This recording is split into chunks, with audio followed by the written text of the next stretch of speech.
عليكم ورحمة الله وبركاته. حلقة جديدة من حلقات الجمجمة في الملعب، والنهاردة الليلة حمراء يا كابتن عبده ويا كابتن حمودة. معاكم سعدون عبدون الجواري وحمودة نجم نجوم السباحة في مصر. والنهاردة 3-0 الأهلي. عمل ايه في الزمالك كابتن عبده؟ يا ابو ثلاثة يا ابو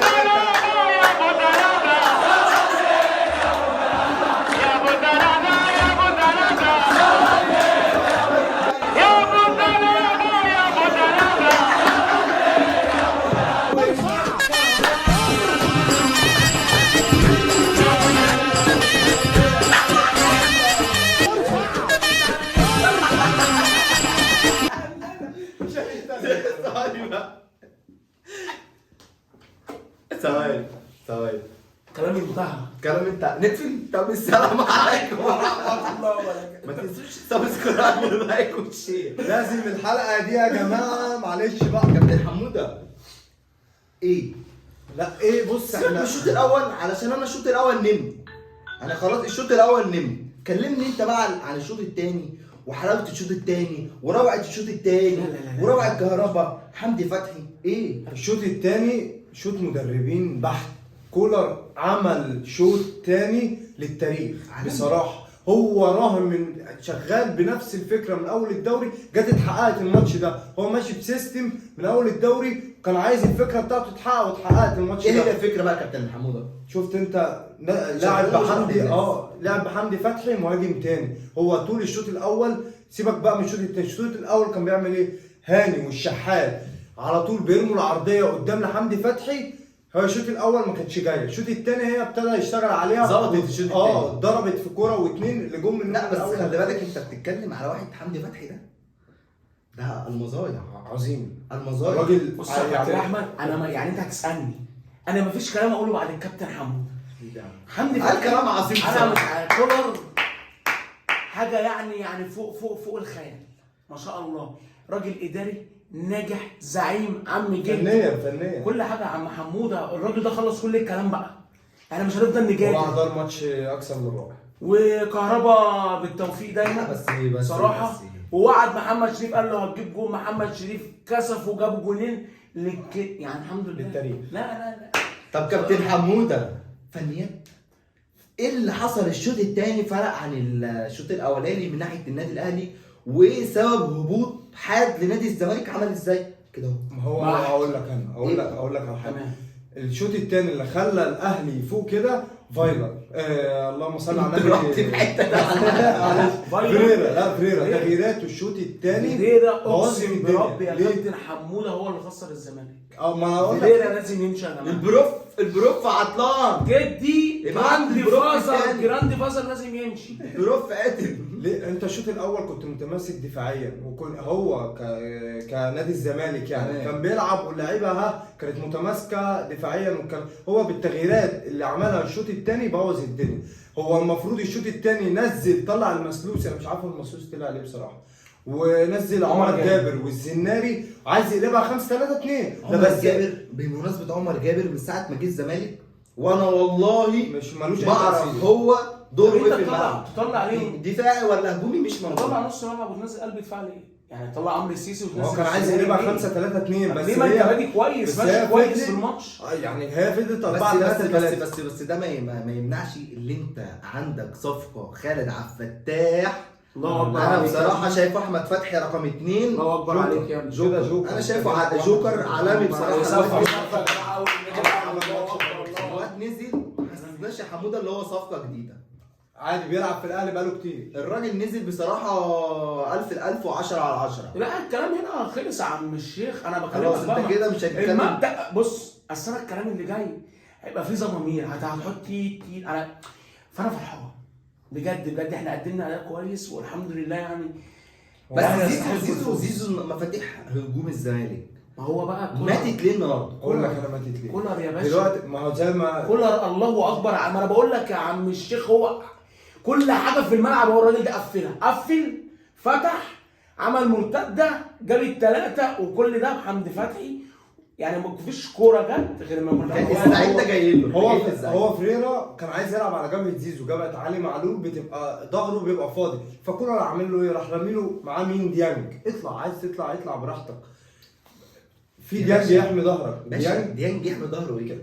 بسم الله كاسة. الله اكبر، كاسة. ما شاء الله عليك يا ابني. ده يحمي ظهر القاهره كلها. يعني لو لعبت بالقاهره كده قدام محافظه ثانيه تقف ديانج بس. وعندك كمان احمد عبد القادر برضو الراجل لا يوفي له حقه، راجل كان بيساند في في الحاجات الدفاعيه. احمد عبد القادر شد شويه، عايزك تشد شويه. لا كان بيساند، هو كولر كان بيلعب على الحته مش دي. عارف يفوق. الشحات فاق، محمد هاني فاق، عبد القادر مش عارف. عبد القادر كان حتى محمد كويس شريف النهارده نزل. يعني محمد شريف ده محمد شريف هو رجع، هو ده محمد شريف. هو انما كان في عجن قبل كده. انا شايف ان اللي جاي في الاهلي كويس جدا. انا بصراحه شايف ان في تطور في اللعيبه، اداء كويس، كله بيطلع كل اللي عنده. هو الراجل بيطور ما من شاء الله. اللعيبه. لا انا بصراحه يعني انا مفيش يعني هو كان الراجل النهارده وعلى اللعيبه مفيش في حد المؤتمر نزل الصحفي عمل حاجه تضايقنا خالص في الملعب. في المؤتمر الصحفي بيقول لك انا جبت محمد شريف قعدته يتفرج على الاجوان بتاعته. انا وهو قاعدين بنتفرج على الاجوان بتاعته عشان ارجع له الثقه واعرفه هو مين. هو راجل بيعرف يلعب صاحبه. نفسيا فالراجل بصراحه شغال كويس جدا نفسيا وانت كمان النهارده في الماتش انت شايف، انت قلت قفشه اكيد صانع لعب في بدايه الماتش، لان اللي قفشه اصلا بيساند ديانج في نص الملعب. أيوه. وحمدي فتحي هو اللي بيتقدم. لا بصراحه الراجل الراجل عمل لا لا لا بصراحه الله يا أكبر حمدي عليك. والله انا بحبك والله يا لما ابني. يكون واحد مصاب وهو بيتحمل على نفسه عشان يرجع وشغال يتعالج وتمارين وبتاع عشان يرجع ويثبت نفسه ولعب اساسي. انا حاسس ان ده واحد من جيل ابو تريكه ومحمد بركات. زعيم اللي والله هو أكبر عليك. اللي هو انا نازل العب كوره، انا نازل العب كوره بقى مش قصه شعر اجيبه على مفيش جنب. الكلام أو ده. أروح الراجل الراجل يا عمي في راجل تأدية عمل شيفت، بخلص شيفت في الورك بتاعي خلصته بسلام اخرج واروح في الجيخ في لقطه المخرج جابها لحمدي فتحي وهو بيزعق لاحمد عبد القادر لما شتمه. بس ايه الصحوبيه والرجوله مش يا اسطى بيقول يديله ده ده العب يا كذا مش هينفع. لا لا مش هينفع حاجه ما تعبوش. مش هينفع روح الفريق وبيدي دعم وهم اخوات. ما انا فاهمك انت بس الناس دي منها عيش وملح. اللعيبه لو عندهم نفس الروح بتاعت حمدي فتحي دي، لو عندهم نفس الروح بتاعت حمدي فتحي دي النادي الاهلي الموسم ده يبقى في حته ثانيه خالص. حمدي فتحي الله اكبر عليك. خلي بالك النهارده بصراحه نمبر 1 حمدي فتحي، ديانج، كهربا، شريف، محمد هاني، خالد. محمد هاني بصراحه. محمد هاني عمل لا بص محمد هاني بقى له كذا ماتش حلو. بس محمد هاني كل انا ماتش بكلمك على اللي هو محمد هاني كان عايز يبقى الكسندر ارنولد. هي ما ظبطتش معايا. معلش سبسكرايب واللايك والشير عشان في فتره كده حاله همدان. والشناوي برضو النهارده كان يعني مستواه الشناوي بصراحه وبرضه في لقطه حصلت برضه في لقطه حصلت معلش لو انت لو حد شافها قبل الماتش وشيكا بتسخن وعدى نص ملعب النادي الاهلي وراح يستفز جماهير الاهلي وجماهير الاهلي بصراحه ما لازم ردت عليه الرد المناسب. اقول لك على حاجه بمناسبه شيكابالا بيستنى الماتش ده. هو اصلا طول الدوري ما عملش حاجه، بيستنى الماتش ده عشان ياخد الماتش، عشان ياخد اللقطه ويبقى عمل حاجه طول الموسم. 19 ماتش ب 19 مباراه، يعني مباراه في الماتش. بسم الله ما شاء الله عليه. هو السيزون ده اتفضل. بعد اذن اخواتي اتفضل. بعد اذن شيكابالا انت راجل لعيب كوره. هو عشان كل جيلك بس خلي بالك كل جيلك اعتزل بنظافه بروقان بدماغ رايقه. مش هي دي اللي هتنجمك، مش هي دي اللي اعتزل بالشياكه. انت مستني على نفسك. السلام عليكم. خش معلش انا كنت بتفرج على الماتش مع واحد زملكاوي، شوف بقى العقليه الزملكاويه بتقول ايه. هم خسرانين بيقول لك شيكا ينزل اهم حاجه، حتى لو ما خسرناش اهم حاجه شيكا ينزل. معلش عمل ايه؟ هو عايزين شيكا ينزل في الاخر يعمل لقطه يعيشوا عليها. ما هو شيكا بيلعب على دي. هو شيكا بيلعب. انت لو لاحظت يا كابتن يا اللي بتشجع الزمالك مع اين انت واين توجد الان، كل ما شيكا يسجل في الاهلي سبحان الله بتخسر الماتش. يعني حاجه مش مباشره. هو ما جاش النهارده. لا انا بكلمه. عندك حاجه ثانيه يا كابتن عبد الله؟ والله يا عم الشيخ الحمد لله ودايما عندك حاجه ثانيه يا كابتن؟ انا بصراحه الماتش ده عايز كولر اثبت اللي هو مدير فني على اعلى مستوى. ادار المباراه دي مش مباراه لعيبه، كوتشنج 100%. قبل كولر وقبل اي حد جمهور الاهلي نمبر 1. وشكرا وما تنسوش دعمكم لاخواتكم. كان معاكم سعدون عبدون الكواري وحمدونا، وما ننساش نصلي على النبي. السلام عليكم.